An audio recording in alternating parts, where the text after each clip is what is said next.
Excelente notícia no São Paulo para a decisão contra a LDU. Vamos falar sobre isso? Vamos falar também sobre o São Paulo no mercado em busca de um novo goleiro, Gabriel. E vamos falar sobre isso e várias outras notícias do nosso querido Tricolor Paulista. Belezinha, meu parceiro? Vamos embora para mais um vídeo. Seguinte, quinta-feira temos aí que fazer pelo menos 2 gols, né? Para levar para os pênaltis. E não tomar nenhum, evidentemente, né? Porque se tomar gol, vai ter que fazer mais ainda, né?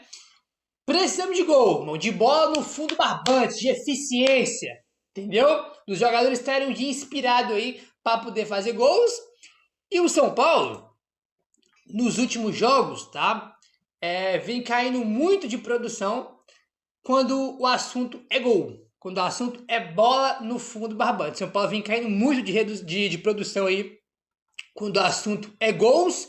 E é algo que a gente precisa para quinta-feira, né? É algo que a gente precisa para quinta-feira, é algo que tem que mudar, senão não tem como passar, né? E esse número aí de gols do São Paulo caiu bastante nos últimos jogos, coincidentemente ou não, depois que um jogador específico aí se machucou, entendeu? Óbvio que outros jogadores também já estavam machucados, né? Como o próprio Lucas, né? Que faz a diferença, o Caleri, o Rian, né? Claro que esses caras, quando estão em campo, fazem muita diferença para o São Paulo. Mas depois que um certo jogador se machucou, o ataque do São Paulo piorou muito, que isso aqui era algo até óbvio, porque por mais que esse jogador seja bastante criticado, ele fazia a diferença, tanto que é o artilheiro do São Paulo no ano que eu estou falando do André Silva, entendeu? O ataque do São Paulo vive um período de seca de gols, justamente em um momento mais importante da temporada, né? Tem que fazer pelo menos 2 gols de diferença para ir para os pênaltis contra a LDU na quinta-feira. Olha só, nos últimos 4 jogos, o São Paulo saiu zerado nas derrotas para LDU e Santos e marcou apenas uma vez, rapaz. Olha só que curioso isso aqui. O São Paulo passou a enfrentar dificuldade no setor ofensivo após perder o André Silva, né, que teve uma lesão no joelho e só volta aí no ano que vem. E desde que o André Silva se machucou, o time piorou muito a quantidade de gols marcados, entendeu? A Gabriel, só por causa do André Silva, acho que também, tanto que ele é o artilheiro do São Paulo na temporada, né? Ninguém no ano fez mais gol que ele, então óbvio que quando ele sai, a gente perde um pouco de poder de fogo. Isso é uma coisa bem básica, né? Por mais que ele seja um jogador que a torcida criticava, tem uma coisa que é básica, né? É óbvio que se o cara sai do time, vai piorar, porque ninguém fez mais gols que ele, né? Uma coisa meio lógica aí. Olha só isso aqui. Até o jogo contra o Atlético Mineiro, que foi o jogo que o André Silva se machucou, desde que o Crespo chegou, tá? Até o jogo contra o Galo, tinham sido 13 jogos do Crespo, tá? Até o jogo contra o Galo. O São Paulo fez 19 gols nesses 13 jogos, tá? Dá uma média aí de 1,46, tá? Por jogo, a média, né? De 1 gol,46 por jogo, média. Sem o André Silva, tá? Que é do jogo do Galo pra cá, foram 4 jogos e apenas 1 gol marcado. É óbvio, né, que antes era 13 jogos, agora é só 4. Óbvio que o recorte, né, 4 jogos para 13, então a diferença é grande. Mas não muda o fato que nosso ataque piorou muito, né? Esse aqui é um tipo de número de estatística que vale ser comentado, porque uma deficiência do São Paulo hoje, é óbvio que também assim, né, a galera critica muito aí o Dineno, critica muito aí o Tapia.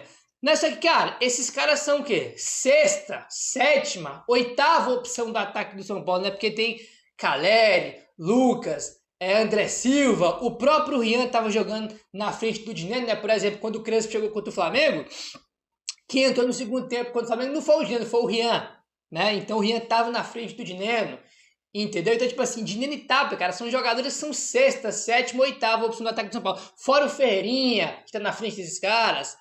Fora o Luciano, que também está na frente desses 2 caras, né, cara? Então, tipo assim, é muito difícil um time perder tanto jogador no ataque, numa posição específica, e sair leso como se nada tivesse acontecido, cara. Falta poder de fogo porque tem muito jogador machucado, né? E tem gente que falava ainda, meu Deus, o André Silva não serve, tem que ir embora. Cara, o André Silva é 200 vezes mais jogador. Se juntar o Dineno e botar o liquidificador, não dá metade do André Silva. Entendeu? A gente tinha nossas críticas para o André Silva, tinha isso que era um jogador importantíssimo, fundamental. Tanto que é o artilheiro do São Paulo na temporada, né? Não vamos ser também. Não vamos também fechar os olhos para a realidade. Ele é o artilheiro do São Paulo no ano. Entendeu? E ele faz muita falta e vai fazer muita falta aí até o fim da temporada. Ainda mais que tá sem, né, os outros centroavantes. É aí, né, cara? Então, tipo assim, desde que ele se machucou, o São Paulo só fez um gol, né? Só fez um gol aí, né, cara? São Paulo e o que a gente vai precisar de quinta-feira é gol, de bola na rede aí, né? O São Paulo teve a pior sequência de resultados com o técnico Hernan Crespo desde seu retorno. O São Paulo teve 3 derrotas nos últimos 4 jogos, sendo 2 delas de formas seguidas, contra a LDU e contra o Santos. Antes, havia perdido para o Cruzeiro, aí venceu o Botafogo. Até então, a pior sequência do Crespo foi a derrota para o Flamengo e o empate contra o Bragantino. Era a pior sequência. Perdeu para o Flamengo, depois empatou com o Bragantino, né? 2 jogos sem vencer, né? Foi os 2 primeiros jogos ali. Tinha sido, até então, a pior sequência do Crespo. Só que essa sequência foi superada agora, né? Que foi com 2 derrotas para a LDU e para o Santos. A pior sequência, né? O Crespo não tinha perdido 2 jogos pelo São Paulo até esses 2 últimos, né? Foi a primeira vez aí que perdeu 2 jogos seguidos desde que ele retornou, né? A primeira vez que isso aconteceu. Complicado demais, né? Perdemos, né? Já comentamos muito sobre o jogo de ida contra a LDU. E, cara, o jogo contra o Santos, São Paulo rifou, né, cara? Os caras entraram com a cabeça na quinta, entraram em campo na Vila Belmiro para jogar com o Santos com a cabeça da quinta-feira, time todo desmobilizado, né, cara? Então, tipo assim, é complicado analisar isso aí, porque os caras, irmão, entraram em campo, não tava muito afim do jogo, a verdade é essa, né? O Santos correu mais, entrou com mais vontade, com mais mobilização, se importou, se envolveu mais no jogo que o São Paulo, né? Então, tipo assim, complicado avaliar um time desse, né? Entrou com o time todo reserva, até o goleiro foi reserva, botou zagueiro improvisado na defesa, né? Então, tipo assim, é um jogo que os caras meio que rifaram, podemos dizer assim, né? Por mais que poderia ter feito um jogo melhor e buscado um resultado melhor, né? Enfim. Complicado isso aí, tá? Enfim, vamos seguindo aí, rapaz. O negócio é o seguinte, assim quando o Jandrei foi embora do São Paulo, né? Ele tem emprestado, né? Ele não foi definitivamente. Tinha saído informação de que o São Paulo ia buscar um goleiro mais experiente, tá? Para ser o reserva do Rafael em 2026, tá? Para a próxima temporada só, não para esse ano, tá? Porque a janela fechou. Até o fim de 2025, o São Paulo vai analisar aí o Yang, né? Para saber aí se ele tem condição, né, de ser o reserva imediato do Rafael ou não. Segundo o Alexander Vieira, o Yang foi aprovado internamente contra o Santos. Vários membros da alta cúpula do São Paulo ficaram satisfeitos com o seu rendimento e esperançosos que ele pode dar frutos ao clube. Chegou-se a conversar internamente sobre a busca por um novo goleiro no mercado, mais experiente para a temporada de 2026. Mas o jovem vai ser avaliado até o fim do ano primeiro, né? Então é isso, cara. O São Paulo tinha uma ideia de buscar um goleiro pro ano que vem, mas vai depender do Yang. Se agarrar a oportunidade, ó, eu sou o goleiro reserva aqui, se precisar de mim pode contar comigo, tô pronto. Aí o São Paulo não vai buscar, vai ser o Yang o reserva, entendeu? Agora, se ele não for bem nas oportunidades que tiver até o fim do ano, o São Paulo vai buscar um goleiro no mercado pro ano que vem, para ser o reserva do Rafael. Entendeu? E ele jogou bem, né? Foram 4 bolas no gol, ele defendeu 3, e das 3 foram 3 boas defesas, não foi chute no meio do gol, recuo pro goleiro, não, foi 3 boas defesas, né? Acabou tomando gol, né? Óbvio, infelizmente ali, mas foi 4 bolas no gol e ele pegou 3, né? Ele realmente teve um bom desempenho, e se não fosse ele, já era pro São Paulo ter ido pro intervalo perdendo, né? Poderia ter tomado mais gols se não fosse o Yang. Aí, né, enfim, ele foi bem, né, depois daquela tragédia que foi a estreia dele contra o Sport, entregando o gol, né, o primeiro lance do profissional do Yang foi ele pegar a bola, né, e dando pro Lucas Lima fazer o gol, né, que foi naquele jogo contra o Sport. Então, ótimo que no jogo seguinte, no jogo até mais difícil, né, pô, um jogo contra o Sport, quando jogar contra o Santos na vida, no jogo mais difícil ele foi bem, né, então ele já deu uma resposta aí no jogo seguinte, o que é algo positivo, algo bom aí, né. Enfim, vamos seguindo aqui agora e vamos mudar de assunto, meu parceiro, porque tivemos aí hoje, terça-feira de treino, o São Paulo fez o seu penúltimo treino, né, amanhã é o último aí, para poder fechar a preparação para o jogo de quinta-feira, e tivemos aí 2 ótimas notícias no treino de hoje, que é Oscar e Lucas Moura, né, que é a grande questão que a gente tem para o jogo contra a LDU, se eles vão para o jogo ou não vão. Vamos lá. Segundo o Eduardo Afonso, da ESPN, Oscar e Lucas Moura treinaram normalmente com o elenco nesta terça-feira e devem reforçar o São Paulo contra a LDU no banco de reservas. O martelo vai ser batido amanhã, após o último treino, antes do jogo, tá? Vamos lá, a novidade aqui é o seguinte, primeiro que vai ser definido se vocês vão pro jogo amanhã, se vocês vão pro jogo ou não, amanhã, que é o último treino antes do jogo. Outro ponto que é importante, Oscar e Lucas treinaram normalmente. A novidade aqui é o Lucas, por quê? Porque o Oscar ele treinou hoje de novo, só que hoje foi, se não me engano, o 4º treino seguido que o Oscar participou, sem nenhuma restrição. Então o Oscar já vem treinando aí, com o time, sem restrição, com bola, né? Já vem normal. A novidade é o Lucas, tá? Hoje foi o primeiro treino que o Lucas fez, né? Um treino normal junto com o elenco. Foi a primeira vez. Até hoje ele não tinha feito um treino com o elenco, ele estava na transição, fazendo trabalho com a fisioterapia, correndo no gramado. E hoje, pela primeira vez, ele treinou normalmente junto com o elenco. Deve treinar amanhã de novo, né? E ser definido amanhã se vai pro jogo ou não. A minha dúvida aqui é o Lucas. O Oscar vai pro jogo, cara. Tinha informação que o Oscar tinha chance de ir pro jogo contra o Santos, ficar no banco contra o Santos. E o Oscar, né, diferente do Lucas, o Oscar hoje fez o 4º treino seguido dele sem restrição. Ele vai pro jogo, é certeza que o Oscar vai. A não ser que aconteça alguma coisa amanhã, que eu vou até bater na mesa aqui, pelo amor de Deus, né? Caso não aconteça nada, ele treina amanhã, o Oscar é certeza que vai pro jogo. A dúvida é o Lucas, porque ele só fez um treino até agora e tem mais um amanhã. Então vamos aguardar a quarta-feira, né, que o Crespo vai definir aí, né, quem ele vai levar pro banco, quem ele não vai. Mas assim, para mim aqui, baseado, óbvio, nas informações que tem, é que o Oscar é certeza, porque já é o 4º treino seguido dele aí, né? Vai treinar amanhã e vai pro 5º treino, então certeza aí que o Oscar vai pro jogo, vai ficar no banco de reservas aí, tá? Aí o que acontece? Outro ponto que o Eduardo Afonso trouxe que é importante. O Eduardo Afonso falou que o Lucas, tá? Ele indo pro jogo na quinta-feira, né? Indo pro banco, ele tem condições de jogar 15 a 20 minutos. O Lucas, tá?